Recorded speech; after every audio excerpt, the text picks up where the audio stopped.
Party. Thank you, Honorable Speaker. Honorable Speaker, it's indeed true what you say that a number of members were not able to make their maiden speeches. And I'm really thankful that I can see the Honorable Zahir, Honorable Mandazi, and other new members in the House this early. And really I want to encourage, especially our new members, these are the very rare opportunities you get to make your maiden speeches, especially during these procedural motions. And I really want to encourage them to use this opportunity this morning. Honorable Speaker, if you allow me to now move, Honorable Speaker, that pursuant to the provisions of Standing Order number 97(1), this House orders that each speech in a debate on any motion, including a special motion, be limited in the following manner. A maximum of 3 hours with not more than 20 minutes for the mover and 10 minutes for each other member speaking, except the leader of the majority party and the leader of the minority party, who shall be limited to a maximum of 15 minutes each. And that 10 minutes before the expiry of the time, the mover shall be called upon to reply, and that priority in speaking be accorded to the leader of the majority party, the leader of the minority party, and the chairperson of the relevant departmental committee in that order.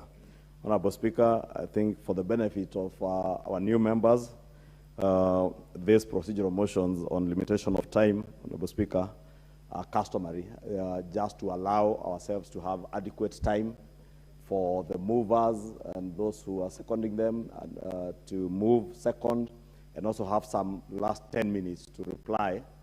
And I realized, Honorable Speaker, last night, if you are here, at the time I was replying on the presidential speech, I had close to 20 members asking me to donate a minute, and only had 10 minutes to make my reply and donate time. Therefore, Honorable Speaker, it's good for even all our good new members to note that at the conclusion of a debate, it is indeed possible for the mover to donate a minute or two. And maybe if you are alone and you have not had a chance to contribute, I can donate 9 out of the 10 minutes to you. And I just beg to reply if I have nothing to say in response, or anybody who was a mover of a certain motion, Honorable Speaker. Honorable Speaker, again, many of our members will have at least 10 minutes to have their take on any motion. And I want to encourage members. I know there's a lot of enthusiasm to speak at this time, at the beginning of any session of Parliament. But with time, this dissipates, and I want to encourage members to please take your time. The time to make your mark in the House is not in the middle of the session. It is usually at the beginning of the session. In your maiden speech, where you will speak uninterrupted for the 10 minutes or so. Therefore, let me, without saying much, ask our leader of minority, the Honorable Pio Wandai, to second this motion. Madam Speaker, this being a procedural motion, I wouldn't say much. But before I second it, Madam Speaker, I want to obviously associate myself with the remarks that have been made earlier on the enthusiasm and interest of members to make maiden speeches on the floor of this House, and indeed to contribute to motions. Now, Speaker, since yesterday but one, I've received numerous complaints from a number of members about logging in, pressing the button, and queuing for eternity. Some of them have made very interesting accounts that their positions on the screen, I don't know how to call it, kept shifting, moving from 2 to 10 to 15, 30, back to 10, and so on and so forth. I know this could be an issue of technology, perhaps, but Madam Speaker, you know from tradition and practice, right from the 11th Parliament, we have had a situation where the Speaker has developed a practice of following the order of requests for making contributions, even though, of course, from time to time he has to balance other interests the regions and so on and so forth, including even the opposite sides. But I may want to perhaps plead with you that for us to start on the right footing, we perhaps have opportunity to explain to members the criteria upon which they get to be given a chance to speak on the floor of the House, so that there is no feeling or perception that there is some application of unfairness and so on and so forth. So that's basically what I wanted to say, because I've got a lot of complaints from across the divide, if I may say so, but more so from my side of the coalition. Yeah, I hope that's something that can be addressed amicably and without really much ado. Two, of course, you know, these members are anxious to be seen to be talking, and that's why they're here, really. Their constituents want to see them on the screens, want to hear their voices discussing issues of national importance and issues of interest to them in the constituencies. Two, Madam Speaker, I wish to, of course, second the motion as moved by the Honorable Chungwa. It's basically really a matter of limiting time for debate, which has been a matter of practice and tradition. So without further ado, I second. Thank you, Leader of Minority. Before I propose the question, I do agree with you that it's important for members to understand the criteria. Yes, the standard criteria is that you follow the order in which one logged in. As to if numbers moved back and forth, I think the IT team will look into that if there was a challenge. Some members complained that they were in the list and then suddenly they weren't on the list and their machine went off. Others couldn't log in at all, but I think those matters will be addressed by the IT department. But yes, members, we do follow the order, but yesterday being the first few days of Parliament, it was also important that if 3 persons from one region were following each other, then the only correct thing to do is to balance by skipping to the nearest one from a different part of the country and different political party and so on, and also just making sure that there's also a gender balance. You may have seen that maybe Martin Wanyonyi was right at the bottom, but we did jump to him because he represents a certain class. But we will get to improve as we go along. So members, I think we will look into that. Thank you. I propose the question, which is that pursuant to the provisions of Standing Order 97-1, this House orders that each speech in a debate on any motion, including a special motion, be limited in the following manner.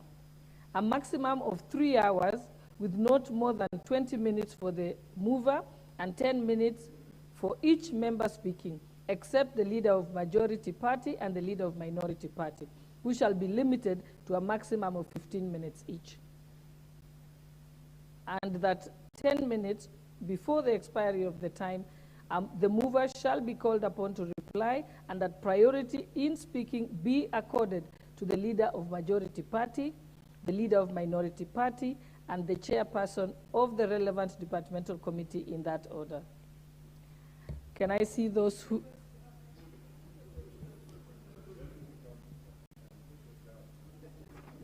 Okay. So the mood of the House is that we put the question. Okay. Honorable members,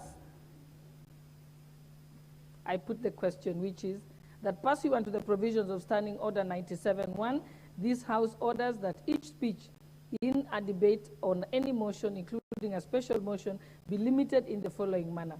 A maximum of 3 hours with not more than 20 minutes for the mover and 10 minutes for each member speaking, except the leader of majority party and the leader of minority party, who shall be limited to a maximum of 15 minutes each, and that 10 minutes before the expiry of the time, the mover shall be called upon to reply, and that the priority in speaking be accorded to the leader of majority party, the leader of minority party, and the chairperson of the relevant departmental committee in that order. Will as many of this opinion say aye? Aye. And will as many as of the contrary opinion say no? The ayes have it. Order number 9, motion, appointment of members to the Committee on Appointments.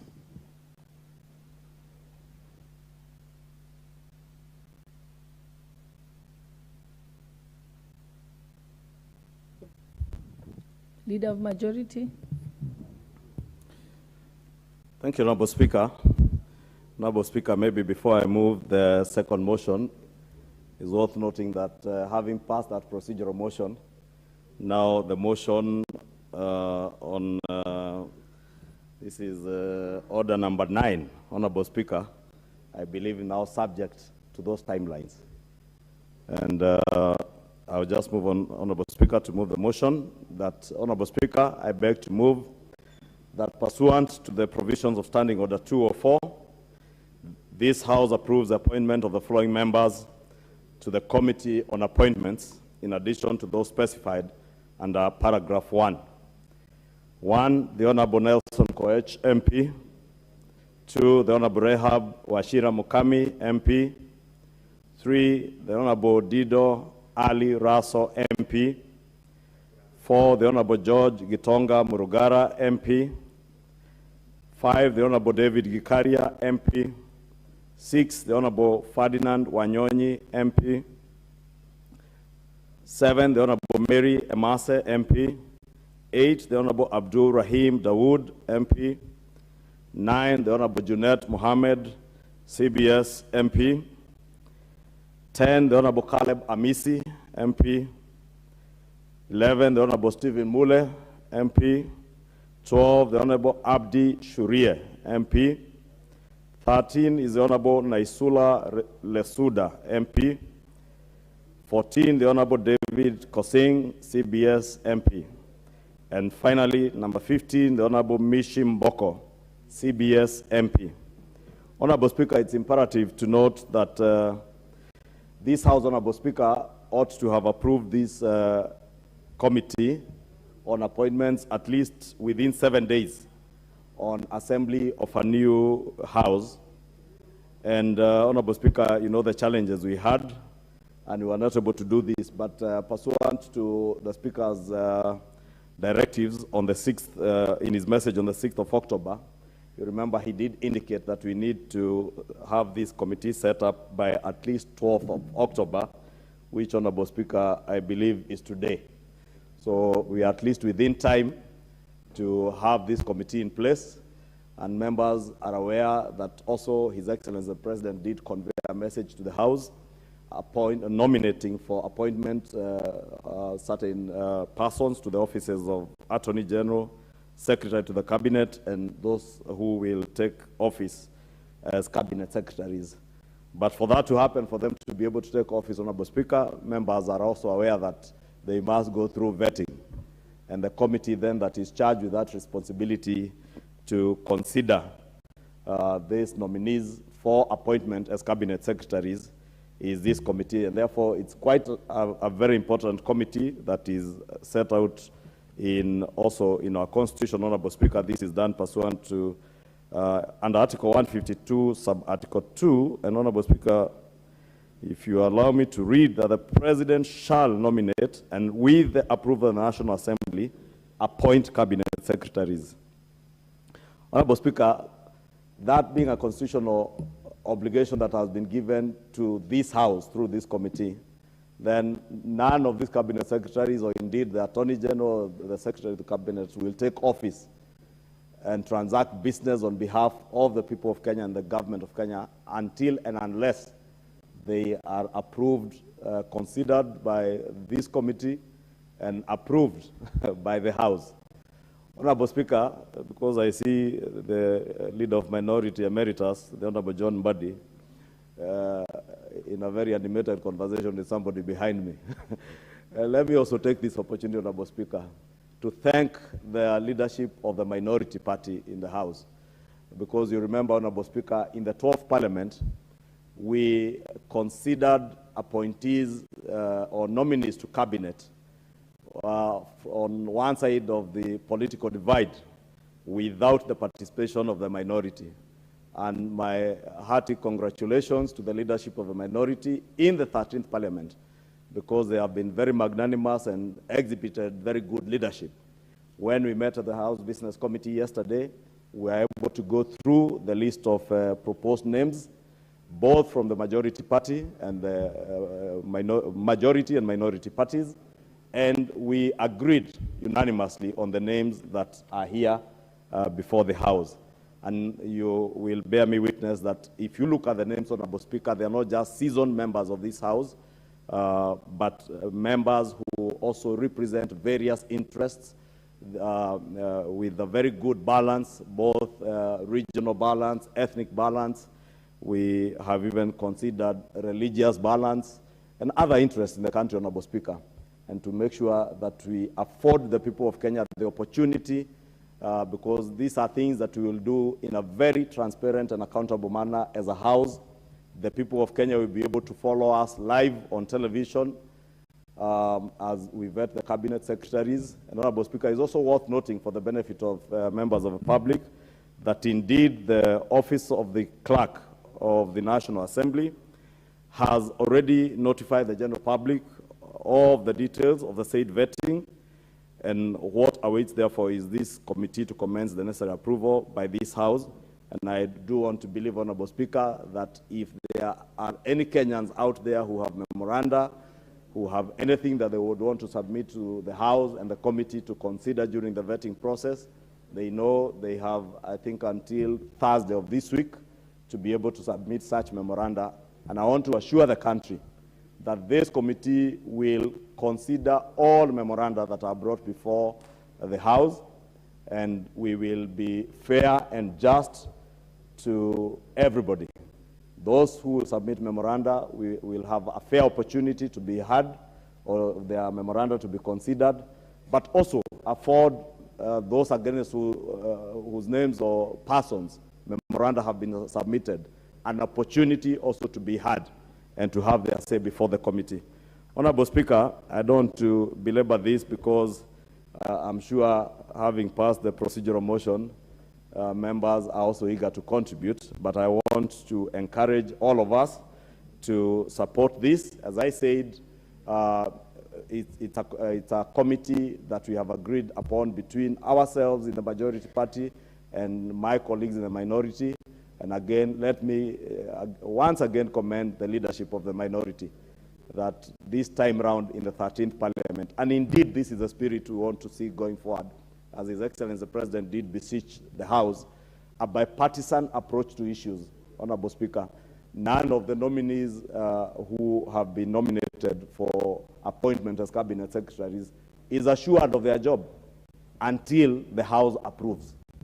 And Honorable Speaker, it is also important, even as we approve these nominees, soon we shall be changing our standing orders to have now whoever is approved as a cabinet secretary to appear before this House to answer to questions, statements, and matters that are of concern to members of the public.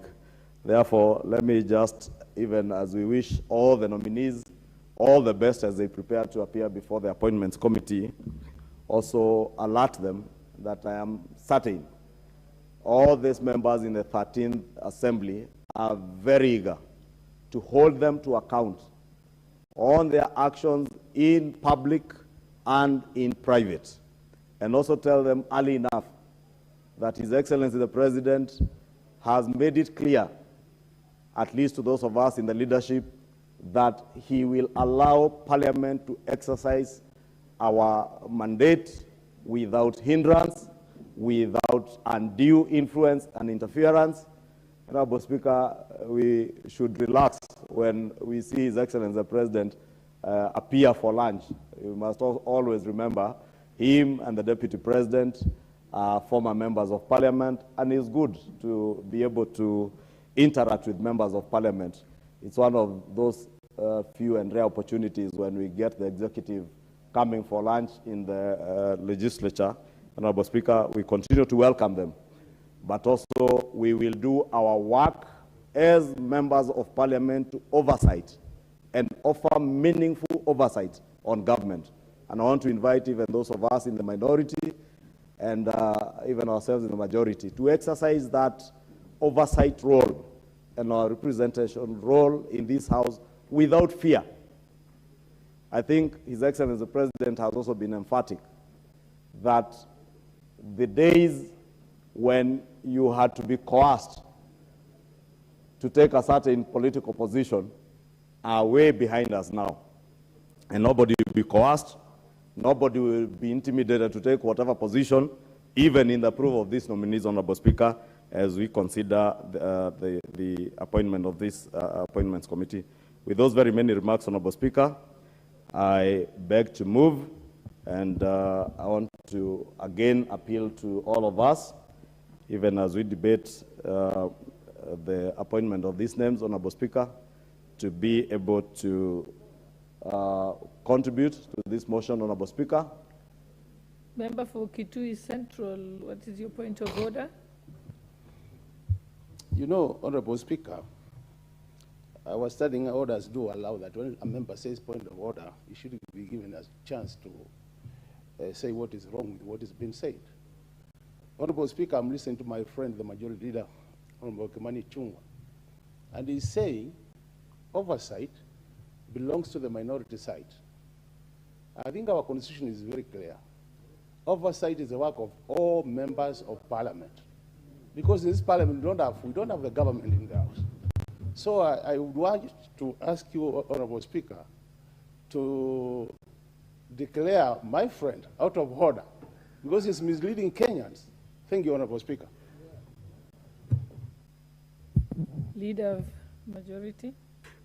Honorable Speaker, you know Dr. Makali Mulu is my friend, as he indeed says. But I think from where he's sitting, he was not listening to me. And if he was listening to me, he didn't hear what I said.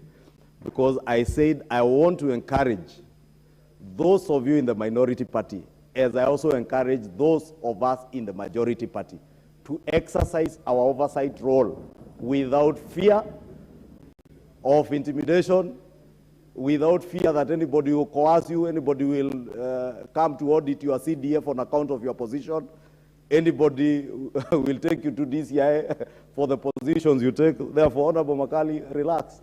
You have nothing to fear. But indeed, what he's saying is true, and it's just what I had said. Maybe it bypassed his ears, that our role as members of parliament is to oversight government. And that's why I did encourage us, even as we settle down and we have the House Procedures Committee, let us hasten to amend our standing orders to ensure that these cabinet secretaries don't grow horns as soon as they are appointed. And they must know that the people who have vetted them, the people who have approved them, reside in this House. And therefore, Honorable Speaker, they must be responsive to the needs and aspirations of the Kenyan people that are represented by their representatives in this House. Therefore, Honorable Speaker, I was just concluding and encouraging all of us to support this very bipartisan and well-balanced committee. And I want to encourage members of this committee, without preempting debate, Honorable Speaker, we this afternoon could consider, from what I see on the business for the afternoon, Honorable Speaker, the calendar